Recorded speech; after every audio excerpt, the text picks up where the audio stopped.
इस मूवी के शुरुआत में हम लोग एक आदमी को देखते हैं जिसे एक पेंटिंग में कुछ लड़कियां दिखाई देती है। जब वो इसके बारे में एक साधु से पूछता है तब साधु उससे कहता है ये तो नर्क का द्वार है और यहाँ नंगी चुड़ैलें रहा करती हैं। वो आदमी उस चुड़ैल को देखकर उसकी तरफ अट्रैक्ट हो जाता है।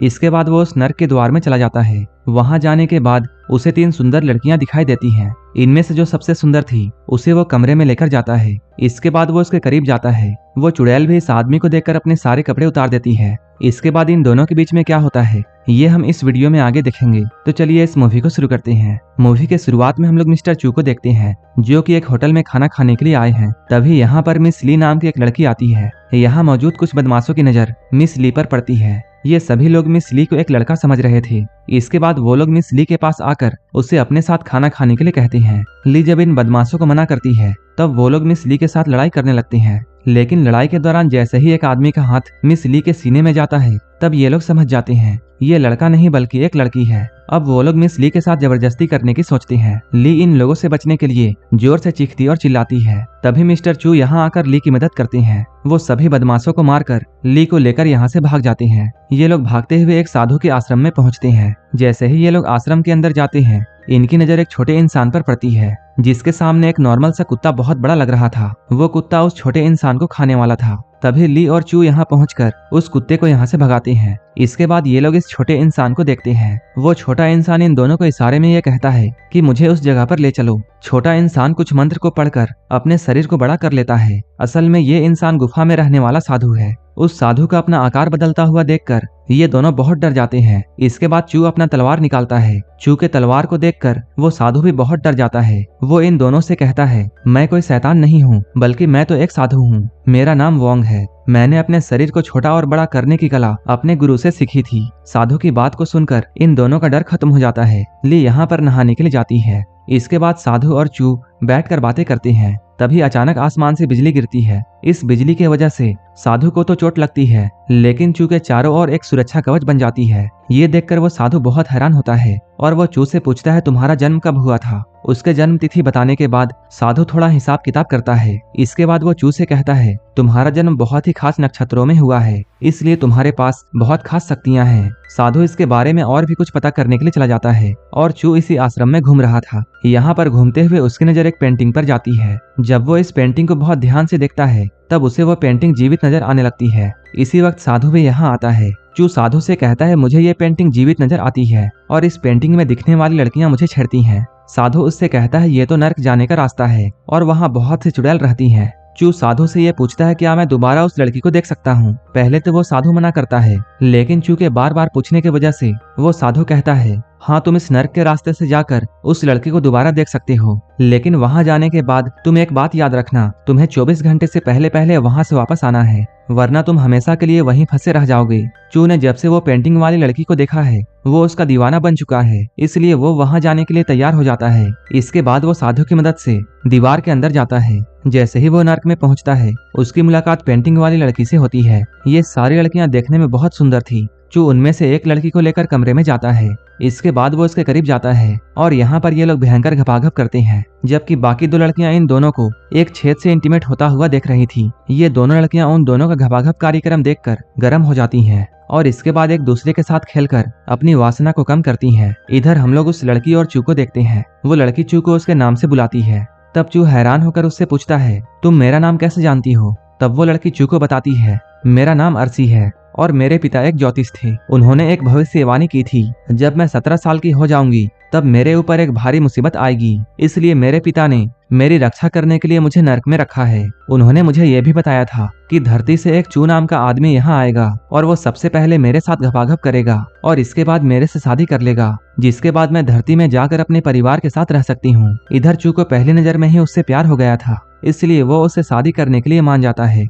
तभी साव नाम की एक औरत यहाँ आती है और वो बाकी लड़कियों को भी चू का ख्याल रखने के लिए कहती है। इधर हम लोग धरती में ली को देखते हैं जो कि साधु के पास में आकर उससे चू के बारे में पूछती है। तब साधु उसे दीवार के पास में लाकर ये कहता है चू इसके अंदर चला गया है। वहीं इधर नर्क में साव ने चू के लिए एक शानदार पार्टी रखी है। इस पार्टी में नाच गाना होता है। इसके बाद साओ चू की तरफ इशारा करके उसे भी शराब पीने के लिए कहती है। पहले तो चू मना करता है, लेकिन सभी लोगों के कहने के बाद वो धीरे धीरे शराब पीने लगता है। ज्यादा शराब पीने की वजह से वो अपना होश खो बैठता है। उसी वक्त पार्टी में एक आदमी आता है जो कि सभी लड़कियों पर हमला करके उनके साथ जबरदस्ती करने लगता है और जाते हुए वो अपने साथ अर्शी को भी ले जाता है। जैसे ही चू को होश आता है वो सभी से अर्शी के बारे में पूछता है। अर्शी की सहेलियां उसे बताती हैं अर्शी को एक शैतान जिसका नाम जुएन है वो उठाकर ले गया है। ये सुनकर चू को बहुत गुस्सा आता है। इसके बाद वो जुएन को मारने के लिए निकल जाता है। चू अब जुएन के अड्डे पर पहुंच चुका है। यहाँ पर इन दोनों में लड़ाई शुरू हो जाती है। चू बहुत बहादुर था, इसलिए वो देखते ही देखते जुएन को मार देता है। लेकिन तभी जुएन का हमशक्ल अर्शी को लेकर यहाँ पहुँचता है। ये जुएन के हमशक्ल कोई और नहीं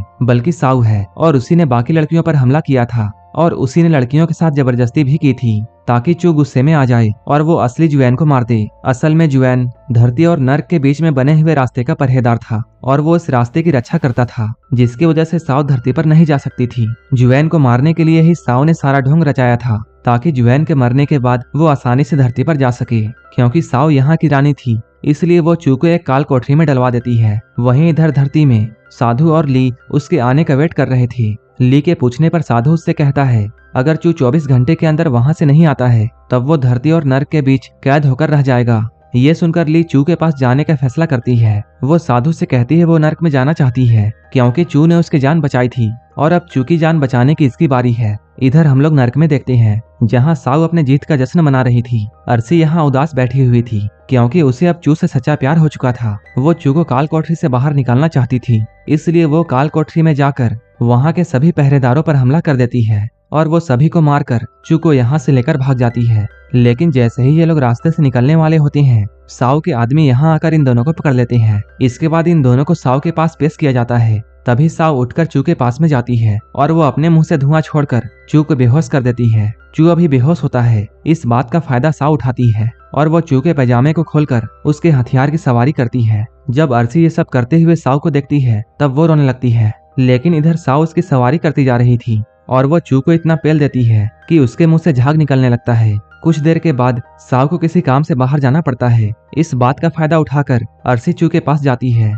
इसके बाद वो उसे धरती वापस भेज देती है। लेकिन जब वो खुद धरती जाने वाली होती है तभी साओ यहाँ पहुँच जाती है और वो उसे मारकर बेहोश कर देती है। इधर हम लोग साधु और ली को देखते हैं। वो लोग चू के धरती में आने की उम्मीद छोड़ चुके थे, लेकिन तभी चू दीवार से निकलकर गिरता है। चू के जख्मों को देखकर साधु ये कहता है इसे जियोन के तलवार ने घायल किया होगा। ली यहाँ पर साधु से उसे बचाने का उपाय पूछती है। तब साधु उससे कहता है अगर कोई कुंवारी लड़की चू के साथ खाता खोलकर उससे शादी करती है तब इसकी जान बच जाएगी। चू को बचाने के लिए ली ये सब करने के लिए तैयार हो जाती है। लेकिन ली बहुत भोली भाली थी, उसे काम क्रिया के बारे में कुछ भी पता नहीं था, जिसके वजह से साधु उसे जैसा जैसा करने के लिए कहता है वो चू के साथ वैसा ही करती जाती है, जिससे चू की जान बच जाती है। जब वो होश में आता है तब वो बस अर्शी का ही नाम लिए जा रहा था, जिसे सुनकर ली को बहुत बुरा लगता है। इसके बाद वो गुस्से में भागते हुए नर्क के द्वार के पास पहुंच जाती है। तभी नर्क के दरवाजे से एक शैतानी हाथ निकलता है और वो ली को पकड़कर अंदर ले जाता है। इधर हम लोग नर्क में अर्शी को देखते हैं